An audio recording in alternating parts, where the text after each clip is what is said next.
Hey everybody, it's Kirsten with Top Travel Eat, and today I'm here to give you a little reality check about living in Portugal. Now, I get asked a lot of questions about things, and I'm going to start this reality check series trying to answer some of the most frequently asked questions I get. And the one that I'm going to feature in today's video is, can I live in Portugal without a car? Or do I need my car in Portugal? And you know, we hear all the time, it depends on your lifestyle, it depends on where you're going to live. But I just want to give you a little more context to this and share some of our personal experiences living without a car, both here in Portugal and back in the United States.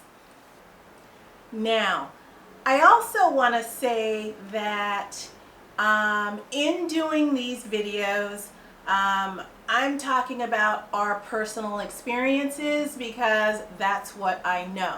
So I'm trying to give you some information, do with it what you will, but you know, a lot of things that we've done have come through trial and error. When you watch YouTube videos or read online forums about life in Portugal, you're always going to get that rosy picture. And to be honest, for us, a lot of the picture really is rosy. If you ask me if life is easier here in Portugal than when we lived in the United States, I would say yes, it is. Now, if you ask me if it had anything to do with actually living in Portugal, I would say no. But if you ask me if it had anything to do with retiring and not working full time, I would say 100% yes. So again, everybody's situation is different. You just want to keep that in mind. Now, back to, do I need a car living in Portugal? The first thing you need to ask yourself is, where are you going to live? Obviously, if you're living in a bigger city, you may not need a car, but you may actually need a car. Do you have children? Obviously, if you have children, that might lend itself to a car lifestyle. One thing I really wanted to go over in this video is, as humans, when we want something and we want to make something happen, we can justify just about anything.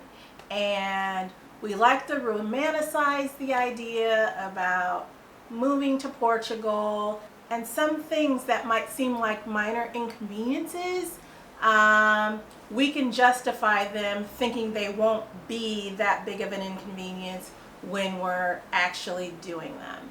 And that's why I'm going to tell you about a couple of different times in our lives when we lived without a car, and how those experiences help us know exactly how we needed to live to make that carless lifestyle work, and work well without hassles and without creating more challenges. Because sure, it's great if you can eliminate the expense of having a car, but if it makes your life more difficult, it just wouldn't be worth it, in my opinion, but that's just me. So here we go. First of all, when we moved to New York City for the first time, we actually lived in Manhattan. We had a great little studio apartment, and we had a grocery store literally right across the street, D'Agostino. And within our block, we had all of the eateries we liked, and we also had our bodega. We had our newsstand, we had our dry cleaners. Everything was literally within a block of our apartment. It was wonderful. We didn't realize how wonderful it was until we lived there for a little while, over a year or so, and then our San Diego brains started getting into our heads, and we wanted a bigger, nicer apartment. Okay, so what did we do? We found a bigger, nicer apartment in a brand new high-rise, so it was pretty fancy for us at the time, but it was across the river in Jersey City, New Jersey. Now, it was right on the river. It was in an area of Jersey City called Pavonia Newport, brand new high-rise. Our apartment has sweeping view of the Hudson River and the west side of Manhattan. Now, sure, the apartment was gorgeous. It was just gorgeous, but we lost that convenience of having all of those services right outside our door. For example, there was one little mini market in a makeshift strip mall right across the road, because this was a brand new development, and we did have a path station right in our area as well, so we could walk to the path station in about 5 minutes to get back to Manhattan, but by no means was it the same as living in Manhattan. Now, we also had a wonderful, wonderful grocery store. It was called International Market. It was a huge store, and it basically had everything that an international market might have. I mean, just food items from around the world, fresh seafood, everything you could want. However, it was a little bit of a hike with our grocery cart. Now, imagine us with our American mindset, needing to get all of our groceries, lugging a grocery cart to International Foods in the snow. This really happened, and it happened regularly. This is what we had to do. This was our access to that grocery shopping in our new luxury high-rise apartment. So just think about that. Sure, we had a wonderful new apartment, but going to the grocery store was a hassle. Going anywhere was a hassle. For example, we were working in Manhattan, so we either took the PATH train, occasionally we took the ferry for a while. That was a little bit of an adventure, but after a while, all of that novelty wore off. So we learned there that you can't put a price on convenience and location. I talked about it in this video here, but we lived it and we learned it. So yes, we didn't have a car, and we didn't know how good we had it living right in the center of Manhattan with all those services at our doorstep. Now, I'll also talk about when we lived in San Diego. For a while, we lived downtown San Diego, and we actually lived 2 blocks from the grocery store. Now, we both had cars at this time. Our building had underground parking, so parking was not a problem for us being downtown like it can be in some big cities. But we drove our car everywhere. Once in a while, we would walk to the grocery store that was 2 blocks away, but most of the time we drove, simply because living in San Diego, it's a car lifestyle. And so that's why I want to make that distinction. When you're thinking about where you want to live in Portugal, you want to think about that place. Do people generally have cars there? What is the day-to-day going to look like when you have to do your errands, like get your groceries, maybe you want to go to dinner, just everything you're going to do in your day-to-day life that involves a car. Now, I'll tell you about our experience when we landed in Portugal last year. The first place we lived was in Porto. Now in Porto, we lived in a great location. It was on one of the main thoroughfares. It was Rua Sa da Bandeira, and we lived at the top of that hill. Now, it wasn't a very steep hill, but when you're lugging your groceries back up that hill, it felt really steep for us. And so even though we were in a great location, right in the center of Porto, after a while I dreaded the thought of having to go to the grocery store, and I wasn't even the one carrying the cart up the hill. It was Mark. But it was such a hassle because it was hard. Going to the grocery store should not be hard. And that is what partly made our location in Porto and our time in Porto just not as great. I mean, to you, it might seem like a simple thing. Having to lug your groceries up a hill, not a big inconvenience. For us, it was. We're not getting any younger. We're not 21 lugging that cart up the hill. So yeah, you really want to keep that in mind.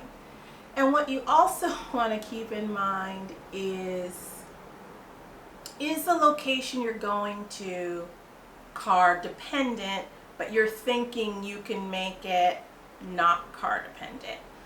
For example, I was on an online forum and I read something where someone was so excited that they arrived into Portugal and they went grocery shopping, and I forget how long it took them to walk to the grocery store, but in my book it was a long time, and they basically said they got their 10,000 steps in going to the grocery store. Now, that might be fine for some people, but for us, I just wouldn't want that. I think they had a photo. There might have been, they might have been carrying really heavy bags, it looked like to me. If I had to do that on a regular basis, I just think it would become difficult and it would become too much of a hassle. I mean, the whole point in life is for us, is to enjoy it as much as possible. A minor inconvenience that you're experiencing while you're still in the honeymoon period of moving somewhere new, after a while, it's gonna wear you down. Well, it would wear me down. So I just wanted to give you some context when you think about things like this, because our minds definitely can play tricks on us. And like I said at the top of the video, when we want something to happen, we really figure out a way to make it happen, and we have a way of justifying and romanticizing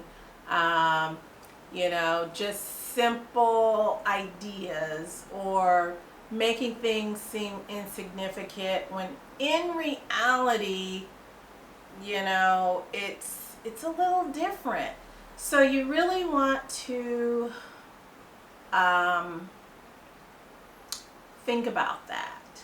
Now, another thing I'll mention quickly is that I hear that people take Uber or take the bus to get their groceries. Again, that might be fine for some people. Not interested in that for our lifestyle. And again, it's just the hassle of it all.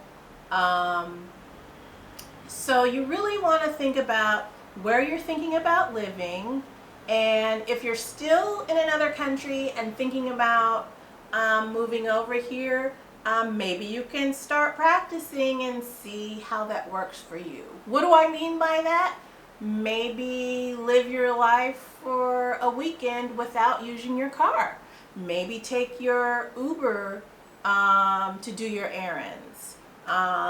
Maybe walk to do your errands if your city or town allows for that.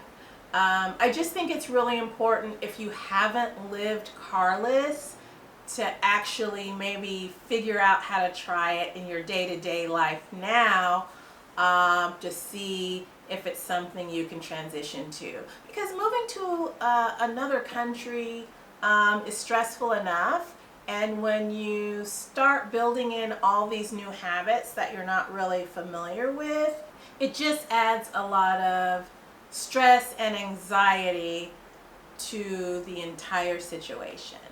So I hope giving a little context to life without a car or with a car will help you think about and visualize what you need to visualize. And I'd be interested to hear if you give it a try in your home where you currently are, so that maybe it would make your transition easier if you're thinking about going without a car. So let me know what you think about this video. I always appreciate your comments. I hope you found this little reality check helpful. As always, thank you for watching.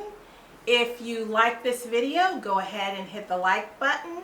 And if you haven't subscribed to my channel, I would appreciate you hitting the subscribe button. And I look forward to seeing you in the next video.